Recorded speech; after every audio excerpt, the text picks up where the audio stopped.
Olá, queridos alunos, bem-vindo ao vídeo de processos de formação de palavras. Lembrando que revisão, né, você já tem isso no seu caderno, mas vamos falar um pouco até para a gente poder relembrar. Antes da gente falar de processo de derivação, é muito importante que você lembre que existem dois tipos de processo que a gente já conhece. Por exemplo, palavra primitiva e palavra derivada, pão padeiro, ferro ferreiro e por aí vai. É um processo de formação. E nós também temos o processo de formação feito por afixos, né? Pelo prefixo e pelo sufixo. Acrescentou prefixo, acrescentou sufixo, também são processos de formação. Tá certo? Existem dois grandes processos de formação por derivação e composição. Vamos ver um de cada. O processo de derivação é dividido em 5 derivações. A primeira derivação é a derivação prefixal. Acrescentei um prefixo, tem uma palavra nova, leal, desleal. Em segundo lugar, nós temos o processo de sufixação. Acrescentei sufixo, tem uma nova palavra, leal, lealdade, tá certo? Uma nova palavra.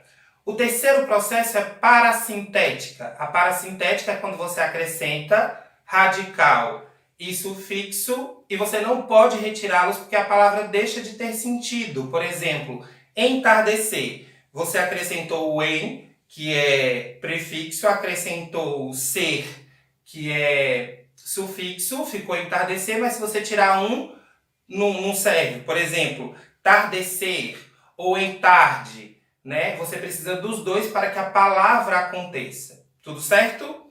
Nós também vamos ter a derivação imprópria. O que é a derivação imprópria? É quando a gente muda a classe gramatical da palavra, tá certo? Olha só exemplo dessas duas frases. O jantar estava maravilhoso. A palavra jantar aí exerce a função sintática de sujeito, porque quem é que estava maravilhoso? O jantar, não é verdade? Lembre-se, toda palavra que admite artigo na frente é substantivo, tá certo? Agora olha esse outro exemplo. Fui jantar na casa de Maria. Essa palavra jantar já não é mais o sujeito, e sim a ação, e sim o verbo. Então, todas as vezes que nós tivermos uma mudança de classe gramatical, nós teremos derivação imprópria, tá certo?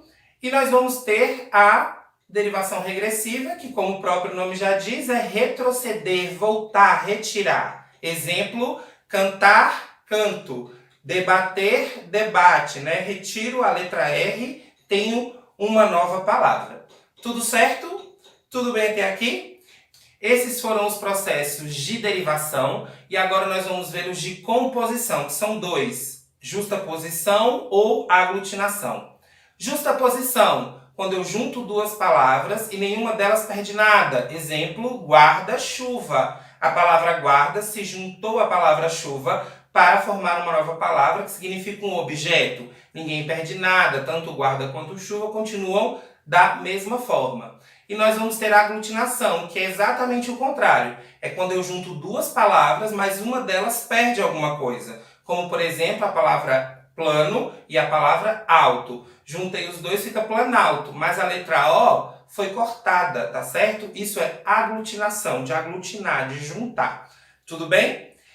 E também existem outros processos de formação de palavras que são importantes porque fazem parte da nossa vida.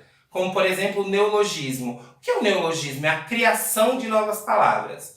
Em Grandes Sertões Veredas, Guimarães Rosa, ele tem uma parte que ele vai ler um livro, pede para um amigo o livro e ele diz assim, que gostaria de ler, que gostaria de ter aquele livro encapeado para deletrar as palavras. Quando ele diz encapeado, ele diz encapado. E deletrar significa soletrar, né? Ler mal, porque a língua não era a língua dele, era francês o livro.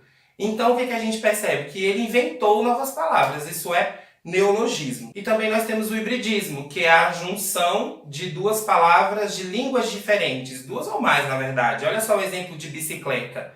Bi vem do latim, ciclo vem do grego e eta vem do francês. Ou seja, juntei três partes de línguas diferentes e formei uma nova palavra. Isso é hibridismo. E por último, nós vamos ter siglonimização, tá certo? Que é o processo de abreviar títulos e nomes. Por exemplo, ABL, que significa Academia Brasileira de Letras. Tá certo? O exercício que vocês vão fazer, ele já está na plataforma. É o exercício que vocês receberam quando eu estava de recesso, tá certo? Vocês vão, se você já tem ele impresso, você pode responder a caneta e tirar uma foto e me mandar por mensagem. Se você não tiver, você baixa, digita em vermelho e também me manda por mensagem. Para tirar foto, para ficar legal, tem um aplicativo que eu vou deixar aqui em cima para vocês. Ele escaneia a foto. Vocês já devem conhecer que vocês são super antenados. E ele tira a foto e já escaneia, então fica muito legal, tá certo?